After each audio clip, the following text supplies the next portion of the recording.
दोस्तों आज ही बहुत इंटरेस्टिंग जजमेंट आया सुप्रीम कोर्ट का। जजमेंट तो मैं नहीं बोलूंगा, एक प्रकार का डेडलॉक है। दो जज की बेंच थी सुप्रीम कोर्ट की। एक जज थी यहाँ पे जस्टिस इंदिरा बनर्जी, दूसरे थे जस्टिस जेके महेश्वरी साहब। लाइव लॉ पे ये आर्टिकल है, लीगल इंफॉर्मेशन से रिलेटेड सबसे बेस्ट वेबसाइट है, मैं भी आपको ये रिकमेंड करूंगा। अब हुआ यहाँ पे ये है कि दो लोग लीगल प्रोविजंस के बीच में प्रॉब्लम आ गई है। पहला लीगल प्रोविजन है section 155 clause 2 in the code of criminal procedure 1973, और जो दूसरा लीगल प्रोविजन है वो है section 23 of the POCSO act. POCSO आपको पता है, protection of children from sexual offences act. POCSO act काफी स्ट्रांग है। अब ये जो सेक्शन 23 ऑफ पॉक्सो एक्ट है, ये क्या बोलता है, सबसे पहले यहां पे समझने की कोशिश करते हैं। No person shall make any report or present comments of any child from any form of media or studio or photographic facilities without having complete and authentic information which may have the effect of lowering his reputation or infringing upon privacy। देखिए, सबसे खास बात यह है कि मान लीजिए किसी बच्चे के खिलाफ कुछ गलत हुआ है, पॉक्सो एक्ट के अंदर केस चल रहा है, तो ऐसे केस में उस बच्चे की आइडेंटिटी आप डिस्क्लोज नहीं कर सकते। ये साफ साफ बोलता है कौन, आपका section 23 of the POCSO act. और अगर आपने ये आइडेंटिटी डिस्क्लोज की तो यहां पे आपको 6 महीने से लेके 1 साल तक की सजा हो सकती है। देखिए यहां पे साफ साफ लिखा हुआ है, any person who contravenes the provisions of sub section 1 और sub section 2 shall be liable to be punishment with imprisonment of either description for a period which shall not be less than 6 months but which may extend to 1 year। मतलब कि अगर आपने section 23 को violet करते हुए किसी particular बच्चे के रिस्पेक्ट में अगर पॉस्को के अंदर कोई केस चल रहा है और वहां पे आपने बच्चे की आइडेंटिटी रिलीज कर दी, तो आपको 6 महीने से लेके 1 साल की यहां पे सजा हो सकती है। ऐसा लिखा हुआ है section 23 of the POCSO act में।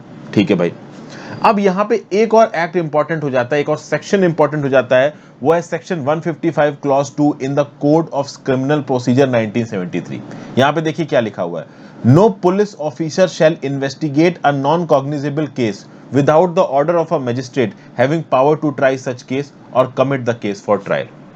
मतलब देखिए सिंपल है, अगर आपने कोई ऑफेंस किया तो या तो कॉग्निजेबल ऑफेंस होगा या नॉन कॉग्निजेबल ऑफेंस होगा। कॉग्निजेबल ऑफेंस क्या हो गए, सीरियस ऑफेंस हो गए, मर्डर का इल्जाम लगाया आपके ऊपर, रेप का इल्जाम लगाए।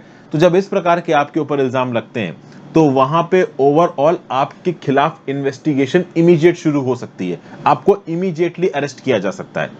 लेकिन जब ऑफेंस कॉग्निजेबल नहीं है, नॉन कॉग्निजेबल है, बहुत ज्यादा सीरियस नहीं है, तो ऐसे केसेस में सबसे पहले मजिस्ट्रेट से परमिशन लेनी होगी, उसके बाद ही आपका अरेस्ट हो सकता है या फिर आपके खिलाफ इन्वेस्टिगेशन शुरू हो सकती है। अब आप समझो यहां पे हुआ, यहां पे एक्चुअली में यह है कि एक न्यूज़पेपर के एडिटर ने एक 16 साल की बच्ची की इंफॉर्मेशन, आइडेंटिटी को यहां पे लीक कर दिया। तो एक कन्नड़ न्यूज़पेपर के एडिटर ने अपने न्यूज़पेपर के अंदर एक 16 साल की बच्ची जिसके साथ सेक्सुअल क्राइम हुआ था उसकी आइडेंटिटी यहां पे लीक कर दी। तो ऑब्वियस सी बात है, section 23 of the POCSO act को यहां पे इस एडिटर ने वायलेट कर दिया। तो पुलिस ने धर लिया एडिटर को पकड़ के जेल में डाल दिया। एडिटर परेशान कि यार ये क्या हो गया, मुझे तुमने जेल में पकड़ लिया। एडिटर को समझ में ना आया कि हम करें तो करें क्या।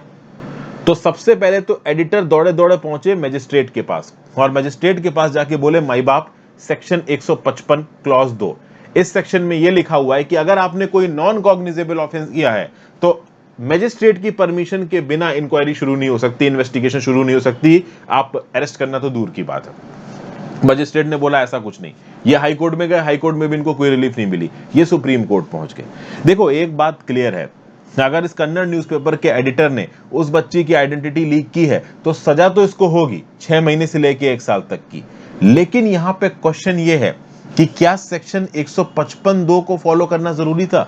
यानी इस सजा देने से पहले, इस एडिटर के खिलाफ इंक्वायरी शुरू करने से पहले या इसको अरेस्ट करने से पहले क्या मजिस्ट्रेट की परमिशन लेनी जरूरी थी? ये पर्टिकुलर मुद्दा है जो पहुंचा सुप्रीम कोर्ट के अंदर। अब यहां पे दो जजेस थे, एक थी यहां पे जस्टिस इंदिरा बनर्जी, दूसरे थे यहां पे जस्टिस जेके महेश्वरी साहब। जस्टिस इंदिरा बनर्जी ने बोला कि नहीं भाई, परमिशन लेने की जरूरत नहीं है। अगर section 23 of the POCSO act है, परमिशन लेने की जरूरत नहीं है, आप बेधड़क अरेस्ट कर सकते हो, इंक्वायरी शुरू कर सकते हो, इन्वेस्टिगेशन शुरू कर सकते हो। जस्टिस जेके महेश्वरी साहब बोल रहे कि नहीं भाई, परमिशन लेने की जरूरत है। सेक्शन 23 अगर वायलेट हुआ है तो ठीक है, आप 6 महीने से लेके 1 साल तक की सजा दो, लेकिन 155 क्लॉज 2 ऑफ द सीआरपीसी यानी क्रिमिनल प्रोसीजर कोड में जो लिखा हुआ है उसको फॉलो करके आप सजा दे सकते हो, अपने मन मुताबिक कभी भी नहीं दे सकते हो। तो यहां पे चीजें डाइवर्ज हो गई। जस्टिस इंदिरा बनर्जी ने यहां पे क्या पॉइंट दिए हैं और जस्टिस जेके महेश्वरी ने यहां पे क्या पॉइंट दिए, थोड़ा सार हम यहां पे समझने की कोशिश करेंगे। अभी के लिए हुआ यह है, क्योंकि सुप्रीम कोर्ट के 2 जजेस की बेंच थी, एक जज कुछ और बोल रहा है, दूसरा जज कुछ और बोल रहा है, तो अब ये मैटर रिफर हो जाएगा chief justice of India NV Ramana साहब के पास, और एनवी रमन्ना साहब एक बड़ी बेंच बनाएंगे और उस बड़ी बेंच के फिर कंबाइंड डिसीजन से निकाला जाएगा कि भाई सेक्शन 155(2) ज्यादा इंपॉर्टेंट है या section 23 of the POCSO act ज्यादा इंपॉर्टेंट है। हम एक एक करके समझने की कोशिश करते हैं कि जजेस ने यहां पे कहा क्या है। जस्टिस इंदिरा बनर्जी जी ने यहां पे क्या कहा। जस्टिस इंदिरा बनर्जी जी किस बिहाफ पे ये बोल रही है कि ठीक है भाई, सेक्शन 23 पॉक्सो एक्ट अगर वायलेट किया है तो सीधे अरेस्ट करो, सीधे इंक्वायरी करो, सेक्शन 155(2) को फॉलो करने की जरूरत नहीं है, मजिस्ट्रेट से परमिशन लेने की जरूरत नहीं है। ऐसा क्यों बोला यहां पे जस्टिस इंदिरा बनर्जी ने? तो इंदिरा बनर्जी जी का यहां पे बोलना है कि जहां जहां पे भी पॉक्सो और क्रिमिनल प्रोसीजर कोड को सिंक्रोनाइज करने की जरूरत है, वहां पे लॉ मेकर्स ने सिंक्रोनाइज किया है। फॉर एग्जांपल, अगर आप सेक्शन 31 और section 33 clause 9 of the POCSO act में जाओगे तो वहां पे सीआरपीसी के रेलेवेंट सेक्शंस का मेंशन किया हुआ है। तो section 31 and section 33 clause 9 of POCSO act, यहां पे सीआरपीसी के सेक्शन 4 क्लॉज 1 और 4 क्लॉज 2 मेंशन्ड है।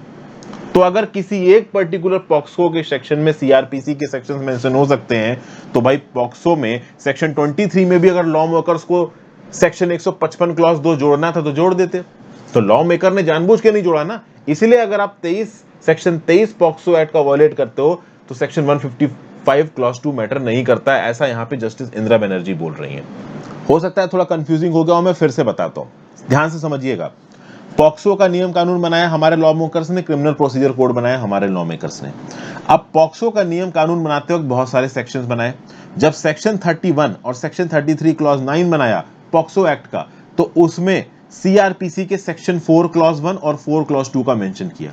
मतलब हमारे जो रूल मेकर्स थे वो प्रॉपरली इस बात से अवेयर थे कि भाई पॉक्सो के सेक्शंस में अगर सीआरपीसी का रेफरेंस देने की जरूरत है तो दे दो, लेकिन सेक्शन 23 में ऐसा कोई रेफरेंस नहीं दिया गया। इस बेसिस पे जस्टिस इंदिरा बनर्जी ये बोल रही हैं कि चूंकि कोई रेफरेंस हमारे पॉलिसी मेकर्स के द्वारा नहीं किया गया है, इसलिए सेक्शन 23 जो कि पॉक्सो एक्ट का वायलेशन है, वहां पे आप सीधे सीधे इन्वेस्टिगेशन कर सकते हैं, अरेस्ट कर सकते हैं। सेक्शन 155 क्लॉज 2 फॉलो करने की जरूरत नहीं है, मजिस्ट्रेट से पूछने की जरूरत नहीं है। ये इंदिरा बनर्जी बोल रही है। जेके महेश्वरी साहब क्या बोल रहे हैं? महेश्वरी साहब बोल रहे हैं कि हम तो भाई प्रेसिडेंट के हिसाब से चलेंगे। महेश्वरी साहब का यह बोलना है कि देखिए, भले ही पॉक्सो एक्ट बहुत स्ट्रांग है, तो लेकिन पॉक्सो एक्ट के अंदर के सारे क्राइम कॉग्निजेबल नहीं है, बहुत से क्राइम नॉन कॉग्निजेबल है। जैसे फॉर एग्जांपल यहाँ पे विक्टिम की आइडेंटिटी को डिस्क्लोज करना, ये एक नॉन कॉग्निजेबल क्राइम है, बहुत सीरियस क्राइम नहीं है। अगर बहुत सीरियस क्राइम होता तो इसकी सजा बहुत ज्यादा होती है, यहाँ पे सजा 6 महीने से लेके 1 साल तक की है। तो इसीलिए यहाँ पे जो प्रॉपर प्रोसीजर है सेक्शन 155 क्लॉज 2 का, इसको फॉलो करने की जरूरत है। और सेक्शन 155 क्लॉज 2 सीआरपीसी में साफ साफ लिखा हुआ है कि मजिस्ट्रेट की परमिशन, मजिस्ट्रेट को यहां पे आप स्पेशल कोर्ट से कंपेयर कर सकते हो। तो जेके महेश्वरी साहब का यहां पे बोलना है कि भैया सेक्शन 155 क्लॉज 2 को फॉलो करने की जरूरत थी, मजिस्ट्रेट से परमिशन लीजिए, उसके बाद आप 6 महीने से लेकर 1 साल तक जेल में बंद कर दीजिए। हम जेल में बंद करने से मना नहीं कर रहे हैं, बट सेक्शन 155 क्लॉज 2 फॉलो करो। सीधे सेक्शन 23 घुसेड़ के तुमने 155 क्लॉज 2 छोड़ दिया, ये सही नहीं है। तो ओवरऑल ये जो कन्नड़ न्यूज़पेपर का एडिटर था, इसकी मजिस्ट्रेट ने नहीं सुनी, हाई कोर्ट ने नहीं सुनी, सुप्रीम कोर्ट के 2 जजेस के बीच में मिंट गई इस बात को लेके। अब हायर जब इसका ओवरऑल कॉन्स्टिट्यूशन बेंच बैठेगी, वो यहाँ पे क्या डिसीजन लेगी उसको उस समय पे हम लोग यहाँ पे डिस्कस करेंगे। आई होप कुछ ना कुछ इंपॉर्टेंट और यूजफुल यहाँ पे आपको जानने को मिला हो। इस प्रकार की लीगल न्यूज काफी अच्छी होती हो, चूंकि यहाँ पे सेक्शन 23 और सेक्शन 155 क्लॉज 2 भी न्यूज में आ गया है सीआरपीसी का, तो ये भी आपसे किसी क्वेश्चन में या फिर किसी आप कह लो एमसीक्यू में या फिर किसी मेंस के क्वेश्चन में या ऐसे में आ सकता है। तो आपको पता होना चाहिए, एक बेसिक आइडिया होना चाहिए सेक्शन 23 ऑफ पॉक्सो एक्ट क्या है, section 155 clause 2 of criminal procedure क्या है। आई होप आपको मजा आया हो वीडियो सुनने में। Thank you for watching. Video को लाइक और शेयर किए बिना मत जाना। इंस्टाग्राम पे फॉलो कर लो, टेलीग्राम ग्रुप ज्वाइन कर लो, and if possible please click the join button. Have a great day friends, good bye, ध्यान रखिए।